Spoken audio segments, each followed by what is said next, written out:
தங்கம், புளி தூக்கி உள்ளார போட்டுறேன். நீ போயிட்டு தண்ணி வச்சு குடிச்சிட்டு வா. என்ன வயலுக்கும் மேய வரல, காலையில் போட்ட குட்டியே கொட்டாவுலே இருந்தால் என்ன ஆகுறது உடம்பு? போய் தண்ணி குடி போடி. போய் வாங்க தண்ணி குடிங்க வாங்க. இங்கே கொண்டு வந்து காலையில் நம்ம தண்ணி வச்சோம், குடிச்சிட்டான். இருந்தாலும் அவன் கொட்டாயை விட்டு எட்டக்கே போகல இன்றைக்கி. அதனால் கொஞ்சம் குட்டியை தூக்கி போட்டால் தான் அவன் எட்டக்க போய் கொஞ்சம் நிற்பான் காத்தோட்டமாக. வாமா வராங்க பாருங்க. ஓடியாங்க ஓடியாங்க பா. மணி 6 ஆயிடுச்சு.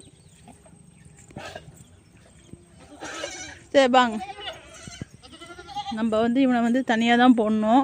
பெரிய குட்டி கூட போட்டோம்னா முட்டுவானுங்க போட்டுக்கிட்டு. அதனால் இவனை மட்டும் இந்த குண்டுக்குள்ளார போட்டு மேலே இருக்கட்டும். நீ போய் தண்ணி கூட்டி தங்கம். அம்மா அது இங்கே போடுறேன், போடுங்க. ஆமாம் ஆமாம் ஆமாம்.